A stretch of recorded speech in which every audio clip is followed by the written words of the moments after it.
Shabbat Shalom à tous mes amis. Cette paracha de Vayetse, Yaakov mi Beersheva ve'elech Harana. La semaine dernière, on a parlé comment Yaakov, quand sa mère a entendu que son papa il venait les brachot, il lui a dit, sa mère a dit, va vite prendre les brachot. Il est couru, il a pris les brachot. Et après son frère Esav est venu. Son père a dit, non, je ne peux plus donner. Je vais donner à ton frère. Et qu'est-ce qu'il lui demande? S'il te plaît, donne-moi une bracha. C'est quoi le bracha qu'il veut? Achat, une, qu'on mette tous ensemble. Il dit, je ne peux pas. J'ai donné ça à son frère Yaakov, qu'on mette tous ensemble.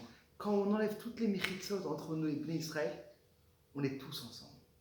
Regardez, quand on est dans une place sans la politique, sans rien, cette ardoute, cette unité qu'on a en Israël, il n'y a pas aucune chose qu'on n'a aucun âme. Et là, Esav veut, pas plus et pas moins, tuer son frère. Il se sauve. Il y va en Haran. Et il arrive en Haran. Quand il arrive, il voit quoi? Il voit tous les bergers avec. Il y a un fleuve et personne ne prend de l'eau. Il demande qu'est-ce qui se passe? Il dit ici on a le minag, comme il y avait beaucoup de voleurs, ils avaient mis une grande pierre pour que tous les bergers viennent et prennent. Tout à coup, il y a une fille qui vient et il demande c'est qui? Il dit c'est Rachel, la fille de Léa, la fille de Laban. C'est sa cousine.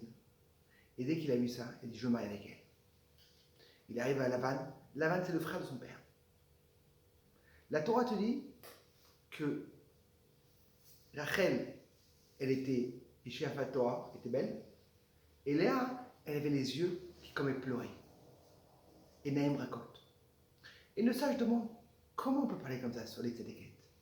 Sur Léa, on peut parler comme ça, qu'elle avait les yeux qui pleurait, comme Rachid nous disait qu'elle pleurait tout le temps, parce que les gens ils disaient la grande va se marier avec le grand, c'est Beth et Sav, et la petite, comment on peut parler comme ça sur les tzedeket? Regardez un petit peu la paracha et vous allez voir un truc magnifique. C'est que Yaakov voulait se marier avec Rachel et ça a l'air comme Hachem dit non. Tu vas te marier d'Afka avec qui? Avec Léa. Mais il dit non, moi je me préfère Rachel. Elle était parfaite, gentillesse, mignonne. Et Léa, le contraire, elle était un petit peu les yeux qui pleuraient. Et il veut se marier avec elle.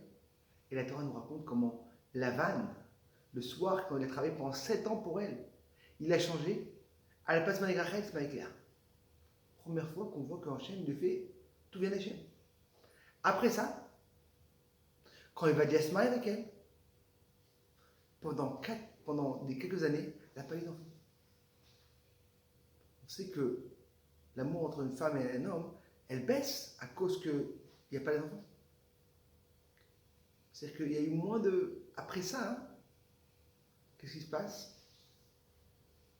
Quand elle a déjà eu des enfants, elle est diphtérie très jeune. Et après ça, qu'on va voir la dernière histoire, c'est que Rachel, elle est enterrée seulement à quelle Rachel? À Bethléem. Et pourquoi elle n'est pas enterrée Madame Appela? Alors le Pirouche à simple, c'est qu'en vérité, elle a demandé d'être enterrée à Bethléem. Parce qu'elle dit, je vais dans le chemin. Et quand mes enfants ils voudront, ils vont être là-bas. Mais le sage explique un truc magnifique. Yaakov voulait se marier avec Rachel parce qu'il voulait une vie parfaite. Dieu lui a dit non. Je veux d'Afka que tu te maries avec Léa. Que Léa, elle avait les yeux qui pleuraient. C'est que des fois, elle a des bons moments. Et des fois, elle a des mauvais moments. Et c'est la vraie vie d'une personne. Et qu'est-ce qui se passe à la fin de la vie? Yaakov, avec qui il était enterré à la fin?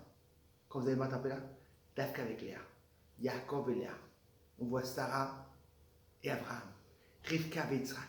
Parce qu'à la fin de sa vie, Yaakov dit Hachem, t'avais raison.